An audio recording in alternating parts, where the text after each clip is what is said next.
हाँ जी, दोस्तों नमस्कार। स्टडी हंगर्स पर आपका बहुत-बहुत स्वागत है। आशा करता हूँ आप सभी बहुत अच्छे होंगे और अपनी तैयारी को एक नई दिशा दे रहे होंगे।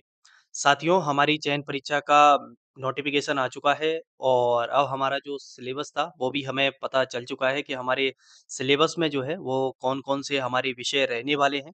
तो सिलेबस को लेकर इसको डिटेल में मैं आपके साथ डिस्कस करूँगा और इस सिलेबस को क्या है कि जो आपका सिलेबस है, इसके लिए मैंने 2 वीडियो आपके लिए बनाए हैं। ये आपका पहला पार्ट है जिसमें हम आपके साथ इसमें डिस्कस करेंगे हिंदी, अंग्रेजी और गणित। यानी कि जो हमारा 50 नंबर का जो सिलेबस है इधर, इसको डिस्कस करेंगे और पार्ट सेकंड जो रहेगा, उसमें हम आपका साथ डिस्कस करेंगे विज्ञान और सोशल साइंस का जो डिटेल सिलेबस है इसको, ठीक है? और एक वीडियो आपके लिए रहेगा जिसमें कंप्लीट इसकी बुक लिस्ट मैं आपके लिए बताऊँगा कि कौन-सी चीज़ आपको कैसे कवर करनी है, ठीक है? चलिए तो स्टार्ट करते हैं। देखिए सबसे पहला है कि जो सिलेबस है वो टोटली बदल गया है और इस बार जो पेपर रहेगा हमारा चयन परीक्षा का वो 100 नंबर का रहेगा, ठीक है? 100 प्रश्न आएँगे और 100 अंक के रहेंगे, ठीक है? अब इसमें देखा जाए तो 5 5 यानी कि देखा जाए 5 सब्जेक्ट हैं इसमें आपके, ठीक है? अब हिंदी है, अंग्रेजी है, गणित है, विज्ञान है और सामाजिक विज्ञान है, ठीक है? तो हिंदी तो ठीक है, अंग्रेजी, गणित ये तीनों ठीक है, लेकिन विज्ञान और जो सामाजिक विज्ञान है, इसके अंदर उन्होंने जैसे साइंस के अंदर देखें तो इन्होंने क्या है कि ज़ूलॉजी, बॉटनी और आपका फिज़िक्स, केमिस्ट्री सब कुछ इसमें कवर कर दिया है। वहीं हम अगर सोशल साइंस में देखेंगे तो हिस्ट्री, ज्योग्राफी, पॉलिटी और इकोनॉमिक्स को कवर किया है, ठीक है? यानी कि इसमें बहुत सारे सब्जेक्ट नाम लिखा है केवल विज्ञान, लेकिन सब्जेक्ट इसमें बहुत से ऐड हो गए, ठीक है? सामाजिक विज्ञान तो इधर भी बहुत ऐड हो गए। यानी कि जो पार्ट सेकंड रहेगा आपका 50 नंबर का, इसमें आपको बहुत मेहनत करनी है। पेपर आपका कंप्लीट एक ही है, मैं आपको समझाने के लिए बता रहा हूँ कि आप 2 पार्ट में तोड़कर चीज़ों को कवर करें। ये पहला पार्ट है जो आपका ऑलरेडी पहले से काफ़ी समय से आपने टेट परीक्षा दी है और आप चयन परीक्षा के लिए एक अनुमानित सिलेबस पे भी तैयारी कर रहे थे, प्रीवियस ईयर क्वेश्चन कर रहे थे। तो उसमें तो ठीक है, ये चीज़ें आपको जनरली कंप्लीट होंगी। लेकिन जो 4 और 5 विज्ञान और सोशल साइंस जो है, ये आपके लिए थोड़ा-सा टफ रहने वाला है। ठीक है? तो चलिए एक-एक करके इसको अच्छे से जानते हैं और आगे बढ़ते हैं। सबसे पहले जो हमारा पार्ट रहेगा, वो हमारा हिंदी भाषा का रहेगा और इसमें आपके 15 प्रश्न रहेंगे, जो कि 15 अंक के रहेंगे। दूसरा जो पार्ट है मतलब आपका अंग्रेजी भाषा का रहेगा, 15 क्वेश्चन आपको यहाँ से देखने को मिलेंगे। गणित का रहेगा तीसरा पार्ट और 20 क्वेश्चन रहेंगे इसमें। चौथा पार्ट आपका विज्ञान का है, 30 प्रश्न रहेंगे और पाँचवा है आपका सामाजिक विज्ञान का। इस तरह मिलाकर कुल आपके 5 पार्ट है एक तरीके से, ठीक है? हिंदी 15 नंबर की है, अंग्रेजी 15 नंबर की है, गणित 20 नंबर का है, विज्ञान 30 नंबर का है और सामाजिक विज्ञान 20 नंबर का है। ठीक है? चलिए अब हम इसमें भी डिस्कस करते हैं आपको। ये टोटल जैसे आपके 5 सब्जेक्ट हो गए, ठीक है? और इन 5 सब्जेक्ट को क्या है इन्होंने टोटल 20 यूनिट में बाँटा है, ठीक है? 20 यूनिट दी हैं। तो किस सब्जेक्ट को कितनी यूनिट दी हैं, कौन-कौन सी यूनिट के अंदर कौन-कौन से टॉपिक रहेंगे आपके, इसको हम जान लेते हैं। तो पहला जैसे जो सब्जेक्ट है आपका, पहला रहेगा हिंदी भाषा का 15 प्रश्न रहेंगे, 15 अंक के आएँगे जो कि इसके अंदर 3 यूनिट रहेंगी, यूनिट 1, यूनिट 2 और यूनिट 3। तो तीनों यूनिट के अंदर कौन-कौन से टॉपिक हैं, चलिए जानते हैं। देखिए, सबसे पहली चीज़ इन्होंने एक चीज़ और इसमें क्लियर की है कि इसका जो लेवल रहेगा इसका वो कक्षा 12वीं तक का रहेगा यानी कि 12th क्लास तक का इसका स्तर रह सकता है, ठीक है? चलिए, पहले जानते हैं इकाई 1 यानी कि यूनिट 1 के बारे में, इसमें क्या-क्या रहेगा? इसमें आपका अपठित गद्यांश आएगा, जिसमें कि आपकी व्याख्या, बोधगम्यता, व्याकरण एवं निष्कर्ष क्षमता आदि के आकलन हेतु अपठित बोध, तथ्यात्मक, वर्णनात्मक और साहित्यिक तीनों पर आधारित ये रहेगा। तो इसमें आपको दिक्कत नहीं है, एक अपठित गद्यांश की तैयारी आप चाहे किसी भी टेट परीक्षा की कर रहे हो, सीटेट किया हो, आपने एमपी टेट दिया है, तो उसमें सामान्यतः ये आपने पढ़ा होगा अनसीन पैसेज इसकी अपठित गद्यांश की आप काफ़ी लंबे समय से तैयारी करते आ रहे हैं, तो इसमें आपको दिक्कत नहीं होने वाली है, ठीक है? अपठित पद्यांश रहेगा एक आपका, जिसमें भावार्थ, बोधगम्यता, व्याकरण एवं निष्कर्ष क्षमता आदि के आकलन हेतु अपठित बोध। एक चीज़ और यहाँ पर आप देख पा रहे हो तो मैं बताऊँ जैसे कि यूनिट 20 रखी हैं इन्होंने और जैसे 100 नंबर का आपका पेपर है तो लगभग जो 1 यूनिट से अगर जैसे देखा जाए तो 5 नंबर की आपकी 1 यूनिट है, ठीक है? तो ऐसे भी है लेकिन ये कोई फिक्स नहीं है कि पहली यूनिट से ही जैसे 5 का ही आएगा। हो सकता है किसी दूसरी यूनिट से 8 नंबर का आ जाए, किसी से 2 ही नंबर का आए और 1 यूनिट से 15 क्वेश्चन बन जाए, ठीक है? तो कुछ भी चीज़ें देखने को मिल सकती हैं। सबके लिए जो चीज़ें हो रही हैं, वो सबके लिए नई है, ठीक है? चलिए, तो इकाई 1 हो चुकी है आपकी, अपठित गद्यांश देखने को मिलेगा, एक अपठित पद्यांश आपको देखने को मिल सकता है।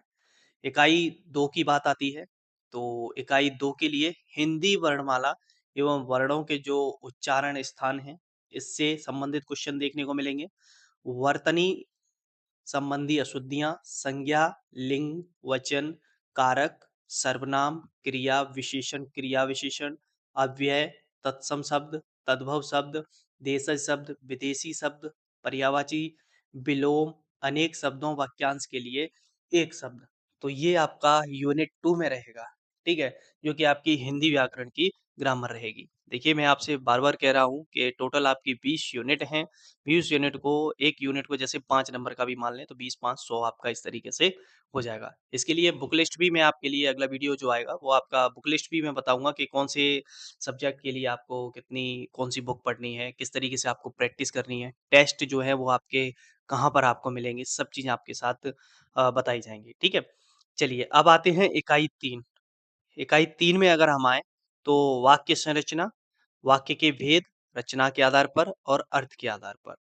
वाक्य विशेष विश्लेषण, संश्लेषण एवं रूपांतरण, वाक्य रचना संबंधी अशुद्धियाँ, मुहावरे एवं लोकोक्तियाँ, संधि, समास, उपसर्ग और प्रत्यय। तो हिंदी में कोई ऐसी नई विशेष कोई नई चीज़ नहीं जुड़ी है, जो शायद आपको नहीं आती हो, ठीक है? तो हिंदी सामान्य रहने वाली है, इतना ज़्यादा कोई परेशान होने वाली बात नहीं है। हाँ, परेशान केवल और केवल एक चीज़ में होना है कि केवल और केवल हमारे पास 50 दिन हैं, 31 अगस्त से आपके जो पेपर हैं वो प्रारंभ हो जाएँगे। तो कम समय में ज़्यादा चीज़ों को कवर करना है आपको, ठीक है? तो हिंदी का जो पार्ट 1 रहेगा आपका हिंदी 15 क्वेश्चन, 15 नंबर और 3 यूनिट और तीनों यूनिट में कौन-कौन से आपके टॉपिक रहेंगे ये हमने अच्छे से डिस्कस कर लिया। इसका प्रिंट आउट आप ज़रूर निकाल लें और हाँ, आप टेलीग्राम चैनल से जुड़ जाना जिसकी लिंक मैं इस वीडियो के डिस्क्रिप्शन में दे दूँगा और आप स्टडी हंगर्स के नाम से वैसे भी सर्च कर सकते हैं। तो जो भी पीडीएफ हैं, जो चीज़ें मैं वहाँ पर डालता रहता हूँ, तो आप देखते रहें वहाँ से, ठीक है? चलिए, तो अब बात हो गई पार्ट फर्स्ट की। अब आता है पार्ट सेकंड यानी कि अंग्रेजी भाषा। अंग्रेजी भाषा में बात करें तो आपके 15 क्वेश्चन रहेंगे, ठीक है? और 15 नंबर के रहेंगे। इसके अंदर 3 यूनिट रहेंगी आपकी, यूनिट 4, 5 और 6, ठीक है? 3 हिंदी के अंदर यूनिट हैं और 3 यूनिट जो है वो आपकी इंग्लिश के अंदर है।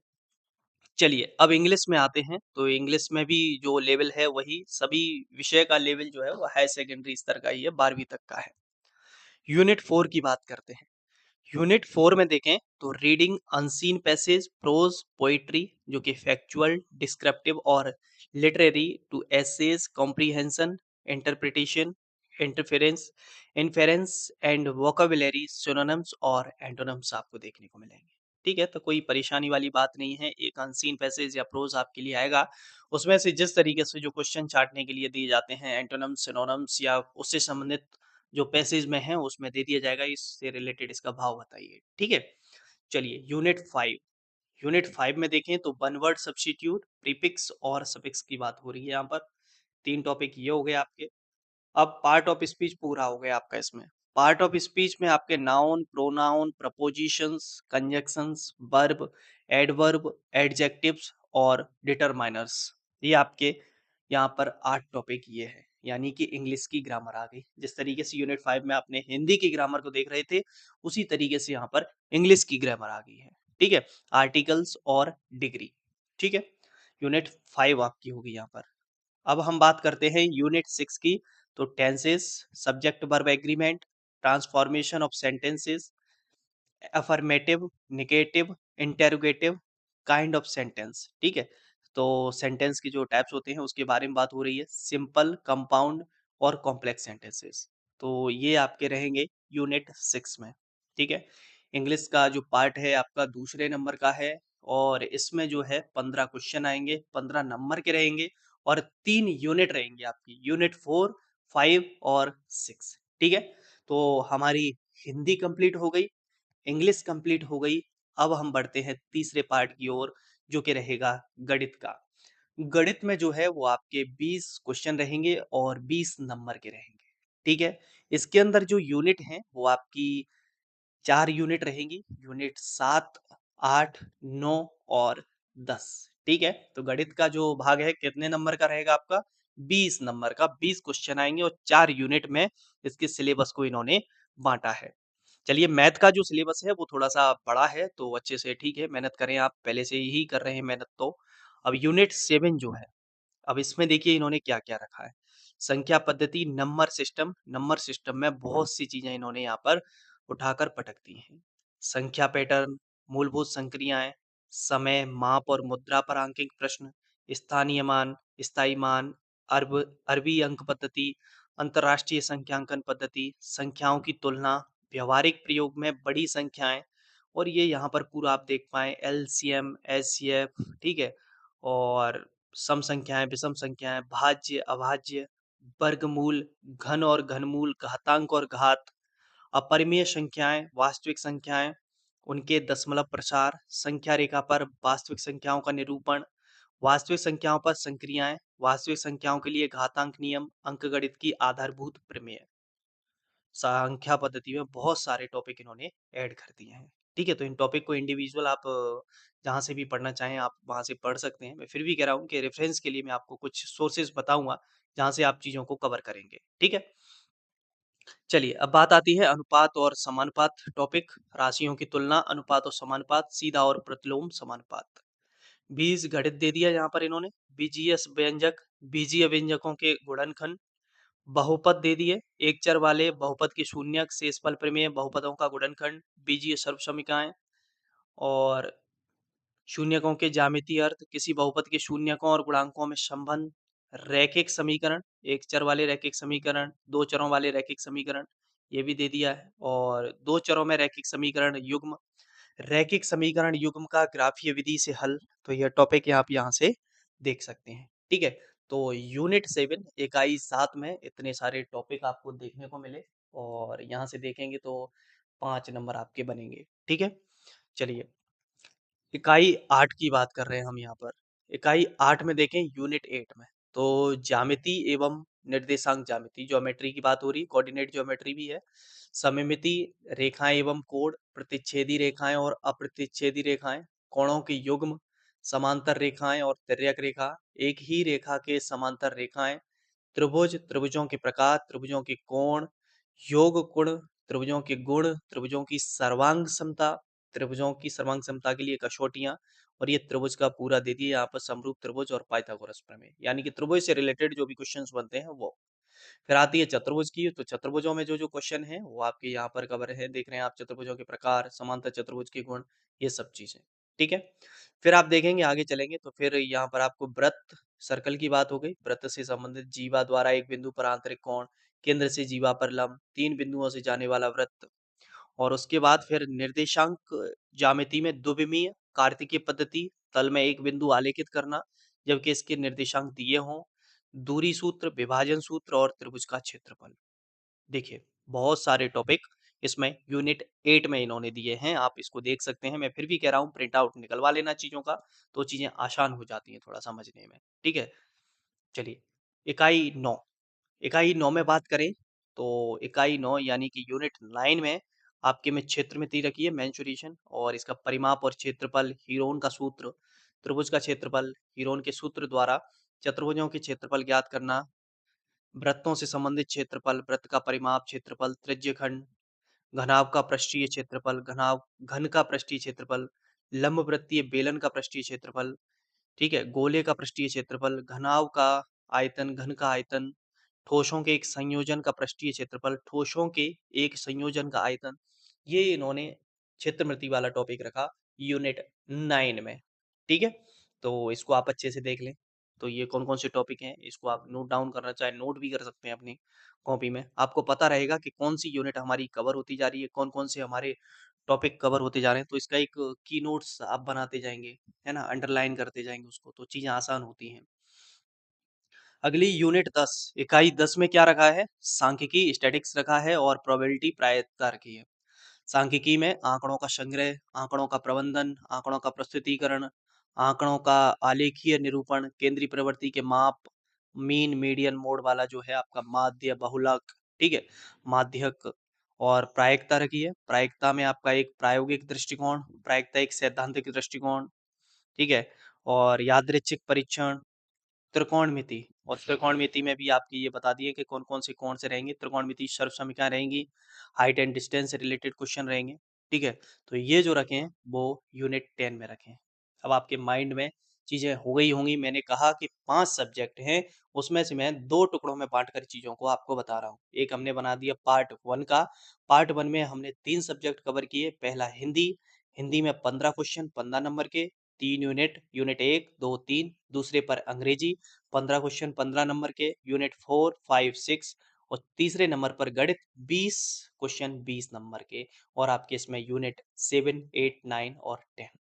सेकंड वीडियो आपको देखने को मिलेगा इसका, जिसमें हम डिस्कस करेंगे साइंस के ऊपर। 6 यूनिट साइंस की हैं और 4 यूनिट जो है वो आपकी सोशल साइंस की हैं।